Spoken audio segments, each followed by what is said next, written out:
जय हिंद दोस्तों, नमस्कार साथियों। मैं गणित विषय गुरु स्वागत करता हूं आप सभी विद्यार्थियों का। आज के लेक्चर के माध्यम से आप लोग मैट्रिसेस का बहुत प्यारा प्रश्न देखेंगे। प्रश्न कुछ इस तरीके से दिया गया है कि हमें इनवर्स निकालना है ए नाम का मैट्रिक्स का, और मैट्रिक्स दिया है cos theta minus sign theta 0 sign cos theta 0 0 0 1। यह हमें एक मैट्रिसेस दिया गया है।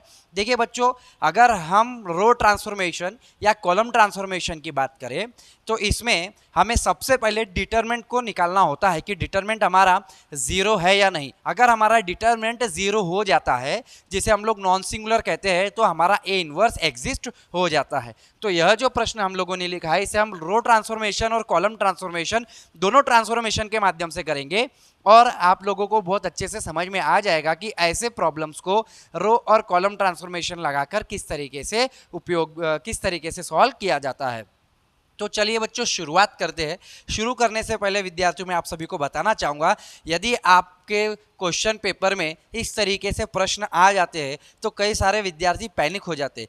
पैनिक नहीं होना है। यहाँ पे कुछ ट्रिक भी है जो मैं आपको समझा दूंगा कि किस तरीके से इसका हम लोग सोल्यूशन लेकर आ सकते हैं। और ऐसे एग्जाम्पल बहुत ज़्यादा इंपॉर्टेंट होते हैं।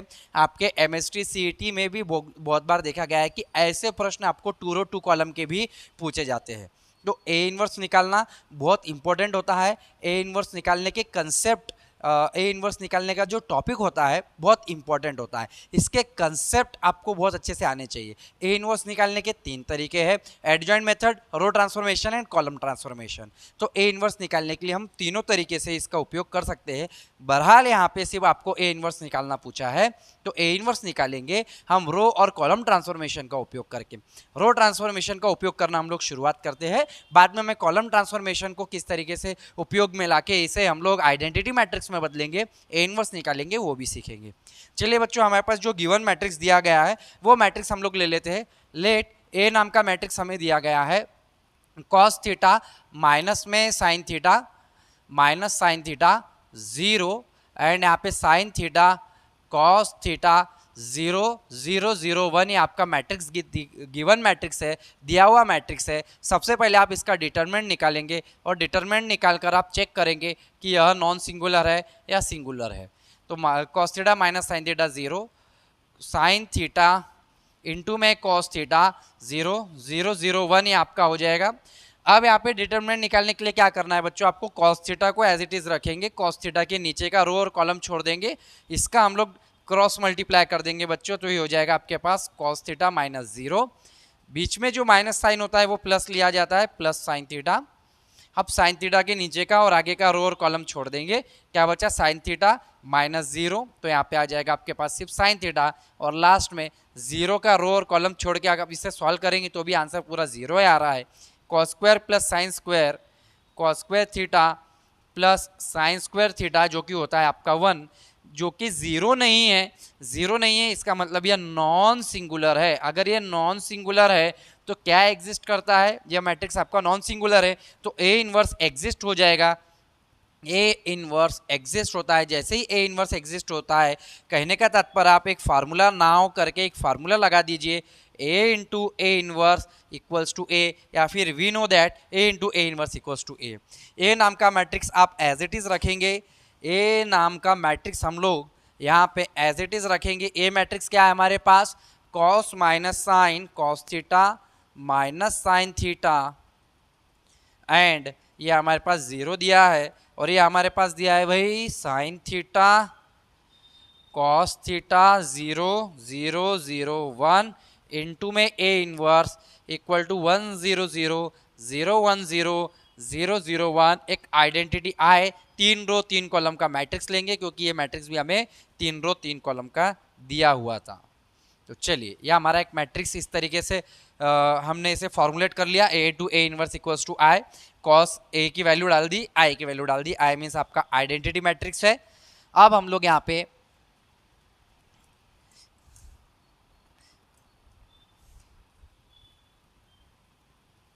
हाँ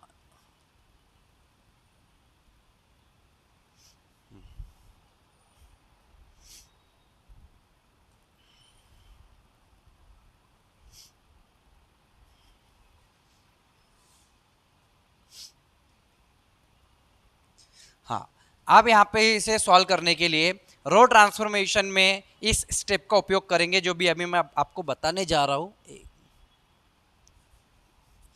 ठीक है, यहाँ पे समझ लीजिए बच्चों, अगर मुझे इसे आइडेंटिटी कोई भी एक मैट्रिक्स को यदि मुझे आइडेंटिटी फॉर्म में बदलना है, आइडेंटिटी मैट्रिक्स में बदलना है 1 0 0 0 1 0 0 0 1 इस फॉर्म में बदलना है, याद रखेंगे रूल नंबर 1 कि फर्स्ट नंबर पे फर्स्ट प्लेस आपका 1 आना चाहिए और ये आपकी फर्स्ट पोजीशन होनी चाहिए। सेकंड पोजीशन पे आपका 0 और थर्ड पोजीशन पे भी 0 आना चाहिए। फोर्थ पोजीशन पे 1, फिफ्थ पोजीशन पे 0, सिक्स पोजीशन पे 0, 7, 8, 9 इस तरीके से मैंने नंबर की लेबलिंग कर दी है। इन नंबर्स को, इस फार्मूले को एक आप समझ लीजिए फार्मूला है, ये ट्रिक है, इस नंबर सिस्टम के हिसाब से चलते हुए आपको मैट्रिक्स को कन्वर्ट करना है। यदि आपको यह नहीं आता कि 1 के बाद 0 कब लेना है, 1 कैसे लेना है, फिर R1 में से R2 को माइनस करना है, प्लस करना है, डिवाइड करना है, तो आप कंफ्यूज होने के बजाय इस मेथड का उपयोग करें कि 1 फर्स्ट पोजीशन पे 1 आना चाहिए, मेरे को बाकी उससे मतलब नहीं है, फिर सेकंड पोजीशन पे 0, थर्ड पोजीशन पे 0, फिर 1 आना चाहिए, 0 0, फिर 1 0 0, इस तरीके से 1 2 9 पोजीशन हम लोगों ने चेकआउट कर ली है। कॉस थीटा ये हमारे पास ए वाला matrix into A inverse equal to identity matrix है। Cos theta minus sign theta 0, sin theta cos theta 0 0 0 1। इस कॉस थीटा की जगह मुझे सबसे पहली कंडीशन है कि मुझे 1 लेकर आना है। कॉस थीटा की जगह 1 तभी आएगा जब कॉस स्क्वायर में साइन स्क्वायर ऐड हो जाएगा। तो मैं यहाँ पे R1 में चेंज कर रहा हूँ, मैं फर्स्ट रो ट्रांसफॉर्मेशन की मदद से इसे सॉल्व करूँगा। तो मैं क्या कर रहा हूँ, R1 में चेंज कर रहा हूँ। R1 में R1 को मैं कॉस थीटा से मल्टीप्लाई कर देता हूँ, R1 को मैं कॉस थीटा से मल्टीप्लाई कर देता हूँ।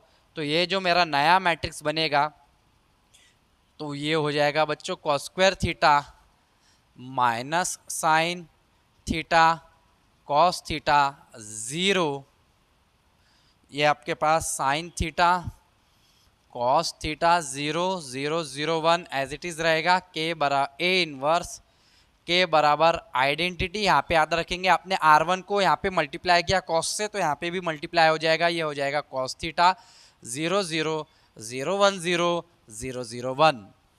अब मुझे यहाँ पे कॉस स्क्वायर के जगह 1 लेकर आना है, तो cos square plus sine square करना होगा। तो cos square plus sine square करते समय मैं अगेन R1 को चेंज कर रहा हूँ। तो R1 में मैं साइन थीटा इंटू R2 को, साइन थीटा इंटू R2 को ऐड करना पड़ेगा। तो यह जो नया मैट्रिक्स होगा वो कुछ इस तरीके से हो जाएगा, साइन इंटू R2 यानी सेकंड रो में आपके पास साइन अवेलेबल है, sine into sine sine square plus cos square, ये आपका 1 हो जाएगा।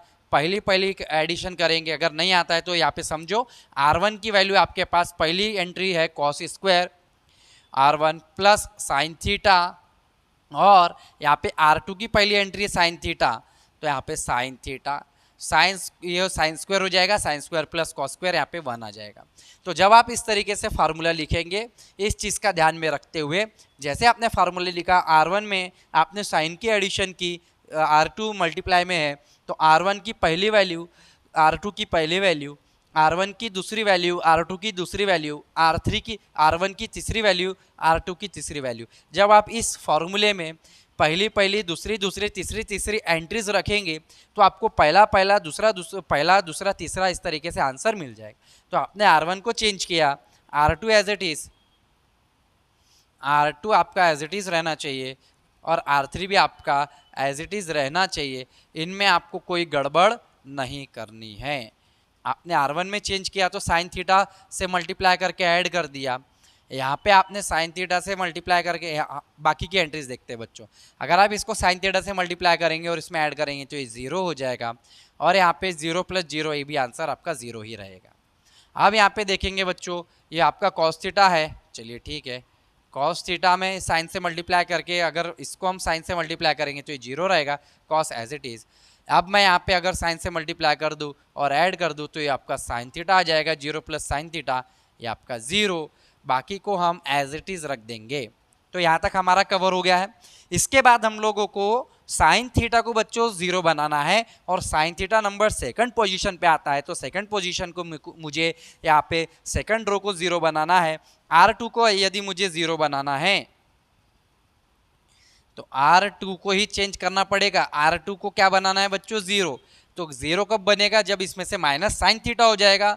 तो माइनस साइन थीटा, सहारा किसका, माइनस या प्लस करते समय एक रूल ध्यान में रखेंगे, माइनस या प्लस करते समय सहारा 1 का। तो जैसे ही आप सहारा 1 का लेंगे, 1 कहाँ पर है, R1 में है, तो इसलिए R1 minus sine theta R1, इस तरीके से आपके फार्मूले जनरेट होते चले जाएंगे ऑटोमेटिक। मैं जो बोल रहा हूँ उस पर ध्यान देंगे। माइनस या प्लस करते समय, ये मेरी ही ट्रिक है, मैंने बताई हुई ट्रिक है, इस पे आधारित मैंने बहुत सारे विद्यार्थियों को पढ़ाया है 15 साल के करियर में, और आज तक किसी भी बच्चे का फार्मूला गलत नहीं हुआ। तो यहाँ पे आप देखेंगे तो R2 को चेंज कर रहे हैं, बाकी आप एज इट इज रखेंगे, बाकी तो एज इट इज रखेंगे। A inverse is equals to, यहाँ पे भी आपने R2 को चेंज किया तो भाई ये कॉस थीटा साइन थीटा 0, और यहाँ पे 0 0 1, R1 और R3 एज इट इज रहेगा। R2 में से साइन थीटा माइनस ये तो 0 हो जाएगा। अब जब R2 और R1 के फार्मूले आप रखते जाएंगे, पहली एंट्री, दूसरी एंट्री, तो आपको ये फार्मूले के रूप में जो वैल्यूज मिलेगी वो आपकी नई एंट्रीज बनते चली जाएगी। अब आप देखेंगे बच्चों, यहाँ पे कॉस थीटा में अगर मैं minus sign theta into R1 करूँगा तो कोई फर्क नहीं पड़ेगा, कॉस थीटा 0 माइनस 0 ये तो 0 ही रहेगा। अब यहाँ पे देखेंगे 0 में से अगर मैं ये R1 में साइन का मल्टीप्लाई कर रहा हूँ, माइनस कर रहा हूँ, तो ये हो जाएगा minus sign theta cos theta, और ये हो जाएगा आपका 1 minus sine square theta. Second entry हो जाएगी आपकी 1 माइनस साइन स्क्वायर थीटा, और फिर ये तो एज इट इज रहेगा 0 0 0 1। अब 1 माइनस साइन स्क्वायर थीटा को हम लोग क्या लिख सकते हैं, नेक्स्ट स्टेप में ले जाके भी लिख सकते हैं, या फिर यहाँ पर भी डायरेक्ट लिख सकते हैं कि 1 माइनस साइन स्क्वायर थीटा बच्चों अपना कॉस स्क्वायर थीटा होता है। अब मुझे 1 2 थर्ड पोजीशन मिल गई है, फोर्थ पोजीशन पे मेरा 1 आना चाहिए।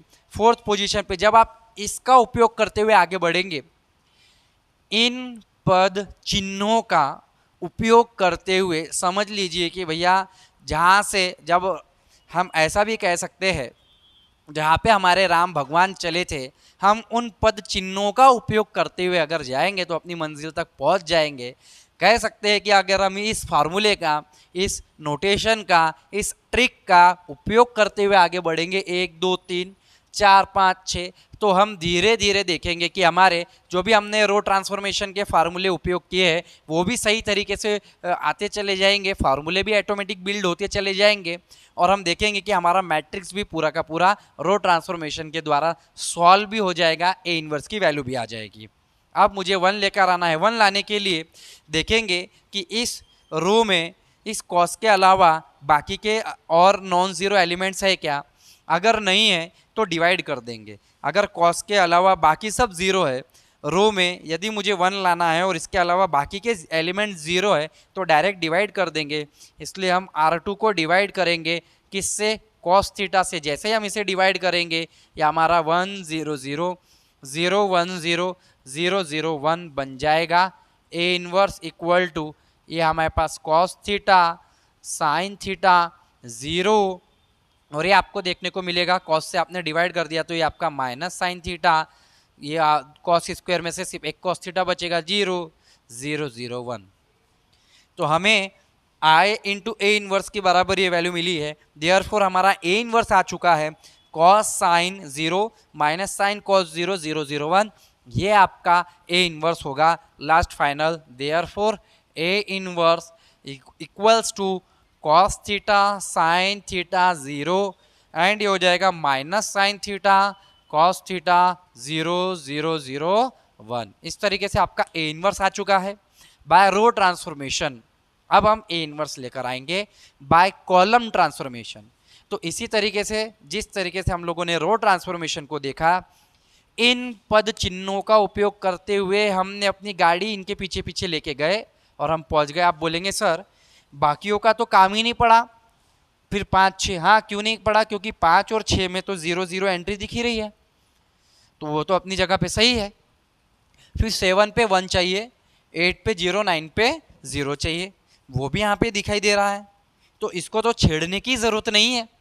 तो जो हमें आंसर मिला है वो तो हमें इसका उपयोग करते हुए अगर हम चलेंगे तो ज़रूरी नहीं कि हमें पूरे के पूरे 8-9 एंट्रीज को हमें तोड़ना मरोड़ना पड़े। कभी कभी आंसर इस तरीके से आधे पद चिन्हों तक ही मिल जाता है।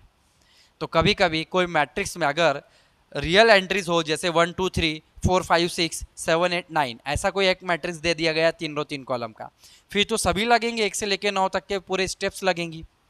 तो अब कॉलम ट्रांसफॉर्मेशन से निकालेंगे हम लोग। कॉलम ट्रांसफॉर्मेशन से अगर आता है बच्चों पेपर में, तो आप ए नाम का मैट्रिक्स जो आपको दिया है एज इट इज है, इसका डिटरमिनेंट निकालेंगे। डिटरमिनेंट निकालने के बाद आपको एक नॉन जीरो वैल्यू मिलेगी 1, जो कि नॉन सिंगुलर है। अगर वो नॉन सिंगुलर है, अगर ये वैल्यू जीरो नहीं है, तो इसका ए इनवर्स एग्जिस्ट हो जाएगा, A into A inverse equal to I. यहाँ तक तो हम लोग एज इट इज आएंगे। इसके बाद हम लोग कॉलम ट्रांसफॉर्मेशन का उपयोग करते हुए आगे जाएंगे। तो यदि हम इसका कॉलम ट्रांसफॉर्मेशन का उपयोग करें तो वो कुछ इस तरीके से मैट्रिक्स होगा। ये मैं मिटा देता हूँ। अब हमें, अभी हम रो को देख रहे थे, अब हमें कॉलम को देखना है। तो यहाँ पे ये जो हमारे प्यारे से पद चिन्ह हैं, ये जो हमारे स्टेप्स है, ये जो रो टाइप में दिख रहे हैं, इसे हम लोग बदल। देखिए आंसर तो ए इनवर्स इसका भी यही आएगा। अब हम देखेंगे कि ये किस तरीके से आएगा। आंसर यही आने वाला है। अब मैं बात करूं 1 0 0 0 1 0 0 0 1 मुझे लेकर आना है, तो ये नंबर 1 पोजीशन पहले रो के हिसाब से 1 2 3 था, अब ये 1 2 3 हो जाएगा। ये 4, ये 5, ये 6 हो जाएगा, ये 7, ये 8, ये 9 पोजीशन हो जाएगी। फर्स्ट पोजीशन पे 1 लाना है, सेकंड पे 0 लाना है, थर्ड पे 0 लेकर आना है, फोर्थ पे आपको 1 लेकर आना है, फिफ्थ पे 0, 6 पे 0 लेकर आना है, 7 में आपको 1 लेकर आना है, 8 पे 0, 9 पे 0 लेकर आना। तो ये 9 स्टेप, ये फार्मूले, ये पद चिन्ह, ये आसान ट्रिक, ये एक प्रकार से और क्या बोल दूं मैं इसको, डायग्राम आप अपने दिमाग में रखेंगे। तो A into A inverse equals to I, यहाँ तक तो हम लोग आ जाएंगे। कॉलम ट्रांसफॉर्मेशन का उपयोग करते हुए मुझे फर्स्ट पोजीशन पे देखो क्या बनाना है, 1। फर्स्ट पोजीशन पे 1 बनाना है। सर कॉस थीटा दिया गया है, बिल्कुल कॉस थीटा दिया गया है। 1 कैसे बनेगा, cos square plus sine square से ही बनेगा। तो मैं कॉलम 1 को, जैसे मैंने R1 को कॉस से मल्टीप्लाई किया था, सेम यहाँ पे कॉलम 1 को मल्टीप्लाई कर दूंगा, तो कॉस थीटा इंटू C1, तो ये जो हमारा नया मैट्रिक्स है कुछ इस तरीके से बनेगा। अगर मैं C1 को मल्टीप्लाई कर रहा हूँ तो ये आपका cos square theta sine theta into cos theta हो जाएगा बच्चों। ये sine theta into cos theta, नीचे 0 ही रहेगा, minus sign cos as it is रहेंगे आपके, minus sign theta cos theta 0 0 1, और ये आपका 0। हमने C1 में मल्टीप्लाई किया है तो बाकी तो एज इट इज रहेंगे आपके 0 0, ये आपका 0 0 1 0 0, यहाँ पे देखना चाहिए 1, ठीक है। ये तो हमारा एज इट इज रहेगा। पहले में C1 को हमने कॉस से मल्टीप्लाई कर दिया। अब हम बात करेंगे भैया कॉस स्क्वायर में क्या ऐड करेगी साइन स्क्वायर, कॉस में कॉस स्क्वायर में किस तरीके से साइन स्क्वायर लेकर आए कि ऐड होके 1 हो जाए। तो हम लोग C1 को चेंज करेंगे, C1 में प्लस करना पड़ेगा, नहीं माइनस करना पड़ेगा, क्योंकि यहाँ पर माइनस है, इसलिए माइनस साइन थीटा इनटू में C2। तो C2 में साइन है और यहाँ पर कॉस है, तो cos square plus sine square 1 हो जाएगा, तो ये आपका 1 हो गया। अब आपने कॉस, अब आप देखिए ये C1 की बात कर रहे हैं आप, C1 में साइन और कॉस था, यहाँ पे कॉस में माइनस साइन से आपने मल्टीप्लाई कर दिया, C2 में माइनस कर दिया, तो यहाँ पे क्या वैल्यू आएगी बच्चों 0, ये भी आपका 0 ही रहेगा। ये minus sign theta cos theta 0 0 0 1। रो में और कॉलम में, रो में इस तरीके से देखते हुए, कॉलम में इस तरीके से देखते हुए थोड़ा सा गड़बड़ी हो जाती है। ठंडे दिमाग से करेंगे तो आंसर आएगा। हमने क्या किया बेटा, C1 में माइनस साइन लगा दिया यहाँ पे, तो ये कॉस थीटा, इसके आगे 0 है तो कोई फर्क ही नहीं पड़ेगा क्योंकि C2 0 है, लेकिन यहाँ पे 1 है, तो जैसे आप C2 की जगह 1 डालेंगे और C1 0 है तो ये आपका आ जाएगा माइनस साइन थीटा, और ये आपका 1 रहेगा, 0 0 0 1 रहेगा। प्रैक्टिस करने से आपको आ जाएगा कि कब 0 है, कैसे एलिमेंट्स रहेंगे। अगर 1 है, जैसे C2 का 1 है तो ये 1 हो गया, ये 0 हो गया, माइनस साइन थीटा आ गया। डायरेक्ट देख के आपको पता चलने लग जाएगा। आप बस ये फॉर्मूले बनाने का सोचे, और ये फॉर्मूले कैसे बनेंगे, ये फॉर्मूले बनने का यही आधार है, इसके अलावा आप सोच भी नहीं सकते कि आप फार्मूले बना पाएंगे। बाकी के एकेडमी में किस तरीके से पढ़ाया जाता है यह मुझे नहीं पता, किस तरीके से मैट्रिसेस को डील किया जाता है ये तो मैंने जब मैं 12वीं में था तब मैं सीखा था, और मैंने सीखा था उसके आधार पे मैं आपको सिखा रहा हूँ। 100 आ गया बच्चों। अब मुझे फोर्थ पोजीशन पे यहाँ पे 1 लेकर आना है, डिवाइड कर देंगे पूरे कॉलम को हम लोग, ठीक है। 1 आ गया है हमारे पास, ठीक है। 100 नहीं 1, अब हमें सेकंड पे, ये सेकंड पे साइन को 0 लेकर आना है, माइनस साइन को। तो कॉलम 2 में चेंजेस होंगे भैया, कॉलम 2 में प्लस क्या करना पड़ेगा, साइन थीटा। सहारा किसका, माइनस या प्लस करते में समय सहारा 1 का, इस चीज को आप ध्यान रखेंगे।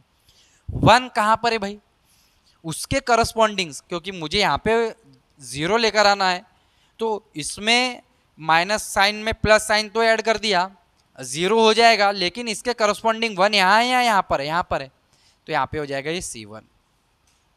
तो आपके इस तरीके से फार्मूले बिल्ड होते चले जाएंगे मैट्रिसेस के। इसमें इस तरीके से फार्मूले बनाना बहुत इंपॉर्टेंट है, अपने मन से नहीं आते फार्मूले, इस तरीके से दिमाग लगाएंगे तो आपके आने लग जाएंगे। 100 यहाँ पे आपका 0, और ये आपका कॉस थीटा, ये आपका 0 0 0 1। आपने C2 को चेंज किया है तो C1 C3 को हाथ ही नहीं लगाएंगे हम, C1 और C3 में चेंजेस ही नहीं करना है, सिर्फ इसमें चेंजेस होंगे। C2 में C1 अगर मैं कॉस में साइन को मल्टीप्लाई करके ऐड कर दूं तो यहाँ पे हो जाएगा आपका sign theta cos theta, sine theta cos theta. और यहाँ पे क्या हो रहा है बेटा, 1 C2 का 1, और ये 1 माइनस, यहाँ पे अगेन साइन स्क्वायर थीटा आ जाएगा, 1 माइनस साइन स्क्वायर थीटा, और ये आपका 0 हो जाएगा। अब आप देखेंगे कि 1 माइनस साइन स्क्वायर थीटा को अगेन आप कॉस स्क्वायर थीटा लिख सकते हैं। अब और कुछ करना पड़ेगा, क्या करना पड़ेगा, 1 2 3 हो चुके हैं, चौथा 1 लेकर आना है चौथी पोजीशन पे, तो चौथी पोजीशन यानी कॉस थीटा, कॉस थीटा पे मुझे 1 लाना है। अब कॉस थीटा कहाँ पर है, कॉलम 2 पे, R2 नहीं देखेंगे, कॉलम 2 पे है। फिर से मैं क्या करूँगा कि C2 को कॉस से डिवाइड कर दूंगा, क्यों, क्योंकि उसके आगे पीछे की सारी एंट्रीज 0 है, डिवाइड करने में कोई दिक्कत ही नहीं जाने वाली।